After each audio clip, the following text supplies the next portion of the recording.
สบายดีพี่น้องลูกหลานคนลาวคนไทยอยู่ไสก็แล้วแต่ยินดีต้อนรับทุกท่านเข้าสู่รายการเสียงภาษาลาว Voice of the Lao People Welcome to everyone bienvenue à tous et à tous สวัสดีครับสบายดีขอห้องเพลงชาติก่อนเนาะมื้อนี้เนาะ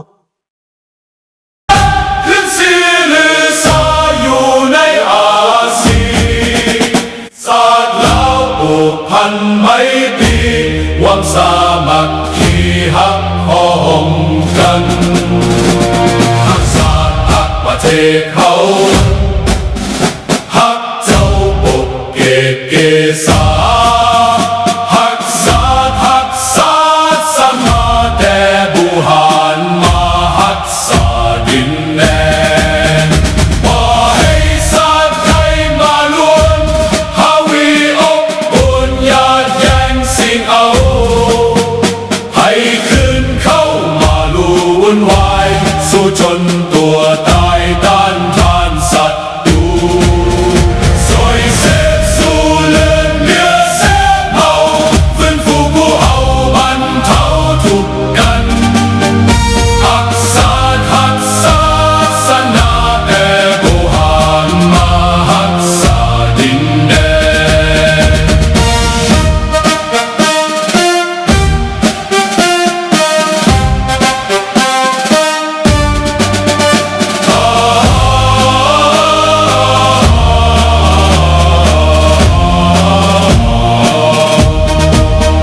บ่ให้ศาสตร์ใด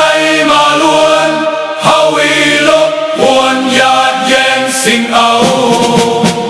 ให้คืนเข้ามาลู่วุ่นวายสู้จนตัวตายต้านทานศัตรูสวยเสพสู้เลือดเนื้อเสือเผาไฟฟูผู้เอาบรรเทาทุกข์กันสวยเสพสู้เลือดเนื้อเสือเผา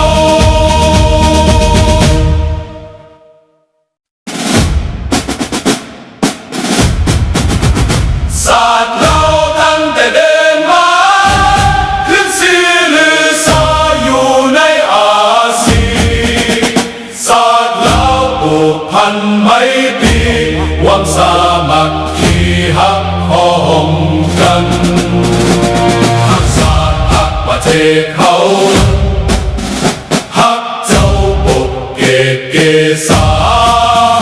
ฮักศาสตร์ฮักศาสตร์สมาแต่บุหารมาฮักษาดินแดนบ่ให้ศาสตร์ไทยมาล้วนฮาวีอบอุ่นญาติแย่งสิ่งเอาให้คืนเข้ามาลู่วุ่นวายสู้จนตัวตายต้านทานศัตรูสวยเสพสู้เลือดเนื้อเสพเมาฟื้นฟูผู้เอาบรรเทาทุกข์กันฮักศาสตร์ฮักศาสนาแต่โบราณมาฮักษาดินแดน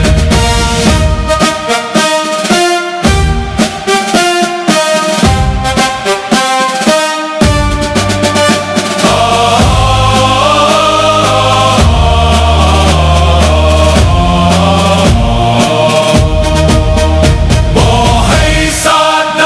มาล้วนฮาวีลบกวนญาติแย่งสิ่งเอาให้คืนเข้ามาลู่วุ่นวายสู้จนตัวตายต้านทานศัตรูสวยเสพสู้เลือดเนื้อเสือเผาไฟฟูผู้เอาบรรเทาทุกข์กันสวยเสพสู้เลือดเนื้อเสือเผา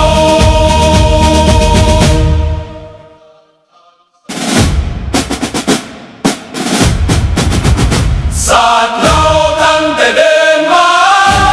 ขึ้นสีลือซาอยู่ใน มาแล้วบัดนี้มาแล้ว อันนี้แต่งเพลงมาออกรายการซื่อๆเด้อเพราะว่าให้มันห้องออกรายการบ่สิมาห้องเอามันเมื่อยแต่ละมื้อห้องเพลงอันชาติซื่อๆเฮาก็เมื่อยก่อนแล้วก่อนสิออกรายการเนาะจำเป็นเปิดเอาเนาะ เปิดเอาโอเคอยู่บ่คือว่าโอเคมันบ่สบายดีน้องลาดาวอนเนาะคือว่าโอเคเนาะเอาพี่น้อง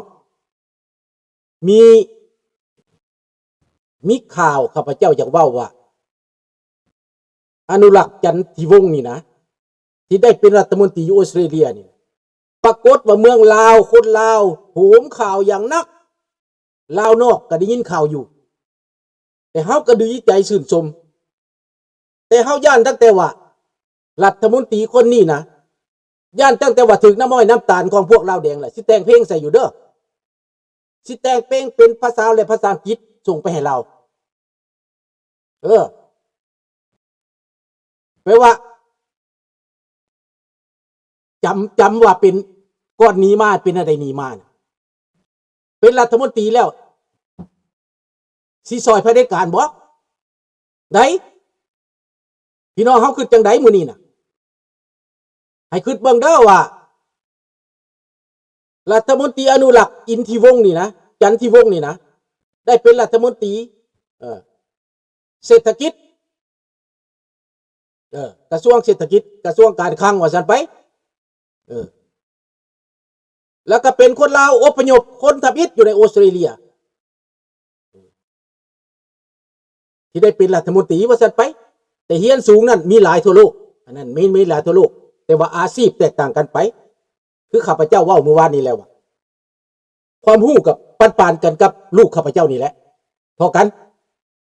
มีโวอาจจะเท่ากันปริญญาเอกปริญญาโทนี่นะเท่ากันแต่ว่าวิชาชีพต่างกันคือลูกสาวข้าพเจ้ากับ CPA CPM ทั้งสองอันนี้ได้สุดอยู่หันแหละจบไปละแต่สูงแล้วเหตุการณ์มาเป็น10 กว่าปีแล้วได้อันดับสูงอันดับท็อปเหตุการณ์ก็ได้คันที่ไปเทียบเสนาการเมืองกับสุดยอดแต่ข้าพเจ้ายังบ่ทันกล้าลงหนังสือพิมพ์อ้างได้ยังบ่ทันกล้าโฆษณาว่าซั่นไปยังบ่ทันกล้าบัดนี้ลูกชายบัดนี้ลูกชายก็จบอินจิเนียร์และจบ AI อยู่มหาวิทยาลัยแคลิฟอร์เนียสแตนฟอร์ดจบอยู่แคนาดาเบิดแล้วยังไปสแตนฟอร์ดอีกได้พี่น้องจบตั้งบริษัทมาเป็น10 20 ปีแล้วคือกันอันนี้ก็ได้มีบริษัทตัวเอง10 กว่าปีมาแล้วคันสิว่ามาโฆษณามาอวดนี่ก็ได้โยพี่น้องเมืองลาวก็สิฮู้ไปแล้วเติบแล้วอ่อนซ่อนนำหั่นน่ะแต่ว่าข้าพเจ้ามิดเด้มิดก็บ่มิดแล้วเว้าอยู่นี่แหละมิดก็บ่มิดบ่ให้มันได้ยินบ่ให้มันน้ำลายเหือยอยู่เมืองลาวนี่ข้าพเจ้าคิดว่าลูกข้าพเจ้าบ่ได้เด้เพราะว่าเจ้าบ่มีโอกาสสบายดีดอกจิกดีบ่ดีตายไปแล้วคือพวกที่เขาตายไปแหละ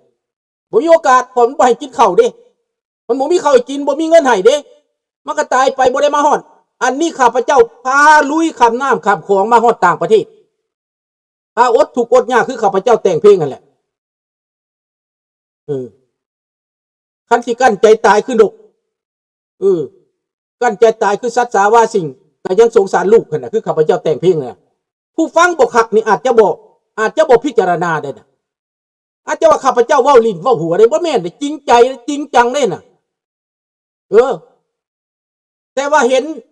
อนุรักษ์จันทิวงศ์นี่ดังนักเดี๋ยวนี้นะพวกลาวนึงข่าวเมืองลาวน่ะยกย่อปอปั้นอยากเข้าใกล้อยากเข้าถึงแล้วก็ปรากฏว่าเป็นหยังอยากให้เขาไปช่วยเหลือเพิ่นสะออนเขารอดตายมาแล้วให้เปรียบเทียบใส่ว่าสอนใส่กับอนุรักษ์จันทิวงศ์นี่มันไกลกันปานฟ้ากับดินคือข้าพเจ้าเว้าแหละไกลกันปานฟ้ากับดินเหตุใดมันจังที่เท่ากันได้คันอยู่เมืองลาวจบมาสำนั้นก็สิได้เฮ็ดหยังเขาก็เอาไปอุบไปซื่อเพราะว่าเขาบ่อยากให้มานั่งตั้งเด้เขาเอาแต่ลูกหลานเขาเอาอีเวียงทองบ่มักสอนไสบ่เบิดเวียกเฮ็ดก็ไปตั้งชื่อเมืองปากเซให้เป็นอันเมืองคำไตเมืองคำไตสีพันดอน เป็นยังจะเฮ็ดจังซั่นเพราะว่าเบนประเด็นเบี่ยงประเด็นเขาฮ้อนว่าเบี่ยงประเด็นแนวใดเขียนขึ้นมาตอบโต้เนี่ยเด้อพี่น้องเด้อผู้ใดอยู่ในให้ข้าพเจ้าได้ยินนำแนวว่าคิดหยังมันเปลี่ยนประเด็นแนวใดพี่น้องมันเปลี่ยนประเด็นว่าเว้าเรื่องบักเห็บตกใส่เฮือนคนเนี่ยนะ5-6,000หลังคาไหนมันบ่อยากให้นักข่าวไปโจมตีมันอยากให้เฮาลืมมันอยากให้คนต่างประเทศมิดไปมันก็เลยไปเว้าเรื่องนั่นเรื่องนี้ขึ้นมาเพื่อให้คนไปสนใจแนวอันบ่เป็นตาพูดนะพี่น้อง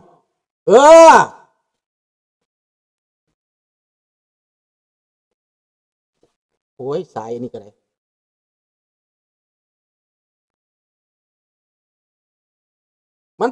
มันเฮ็ดให้คนไปสนใจแนวบ่เป็นตาบ่ได้คนหนังสือพิมพ์ใหม่พวก YouTube Facebook ไปสนใจเรื่องเมืองปากเซ่พุ่นไปสนใจเรื่องมหาลัยศรีพันดอนพุ่นให้ลืมซะเรื่องมาเฮ็บตกใส่เฮือนนี่เรื่องมันนั่นเสียหายนี่นะ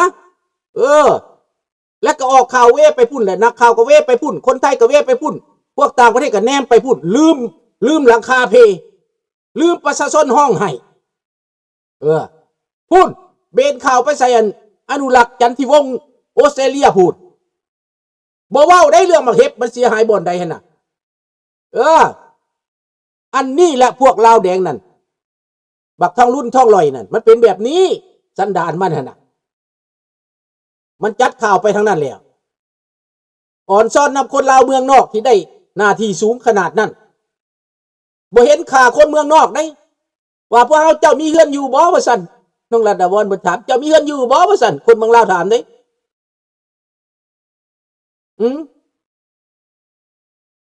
สบายดีทอนเปิดเด้อเพลงชาติแต่งเอาแล้ว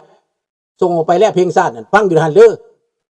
ลูกเฮ็ดเอาเองปรับเอาเองมันเฮ็ดยากเพลงชาตินี่นะเพราะว่าเขามีลิขสิทธิ์แต่มันบ่ให้เฮ็ดเด้เฮ็ดยากเจ้าสิเอาตัวเก่ามาออกบ่ได้เจ้าต้องพลิกได้นึงจังได้แล้วก็จังหวะก็เฮ็ดยากจังหวะน่ะแล้วไปแล้วเปิดเอาเด้จะมาซะเปิดเอาดังนั้นพี่น้องเอ๋ยเรื่องที่มันปั่นป่วนเรื่องนี้นะมันให้คนสนใจภาษาออสเตรเลียเห็นอนุรักษ์นี่นะย่องจังสั้นย่องจังซี่จากเมืองลาวออกหนังสือพิมพ์หมู่ได้ย่องไหนแต่ข้าพเจ้าก็เลยเข้าไปเขียนคอมเมนต์ว่าอย่าลืมเด้อว่าเขามานี่นะเขาหนีตายจากเจ้าได้เจ้าไรฆ่าไรแกล้งพ่อแม่เขาได้บ้านนี้เห็นลูกชายเขาได้รับได้ดีเพิ่นอยากสวยโอกาส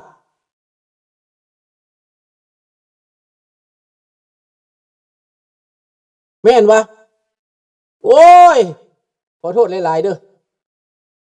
ลืมเปลี่ยนวันที่จะพ่อคนจะลงหันแล้วอันนี้แหละเขาว่าเฮ็ดเวียกหลายนะขอบใจหลายๆน้องรัตดาวรคนก็สิซอกหาวันที่แหละเนาะ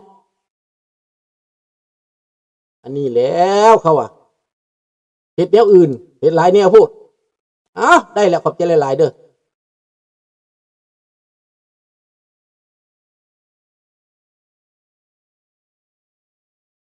ลืมเปลี่ยนวันที่คนกับบ่มาเลยเนาะได้ยินแล้วบ่บาดนี่วันที่ก็เปลี่ยนเด้อเปลี่ยนแล้วขอโทษหลายๆขอบใจหลายๆเด้ออันนี้แหละเขาว่าผู้เฒ่ามันหลงลืมแต่เสื้อที่80เนาะขนาด74นี่ก็หลงแล้ววะบ่ทันว่าติคือเดี๋ยวยังเป็นบ่าวน้อยอยู่นี่นะเราหลงตัวเองว่ายังเป็นบ่าวน้อยอยู่ได้พี่น้องเอ้ยนั่นละพี่น้องมันก็เลยประโยคย่อปอปั้นนักได้นี่ดูทางออสเตรเลียนี่สำนักข่าวหนังสือพิมพ์ลาวหนังสือพิมพ์ไทยและก็คนลาวนอกพวกนั้นสนับสนุนที่จริงแล้วบ่เป็นเรื่องใหม่คนลาวได้ดับได้ดีบ่เป็นเรื่องใหม่ถ้าไปเป็นนักการเมืองก็ได้เป็นคือกันบ่ได้มีหยังก็คล้ายๆกันกับมาโกโรบิโอ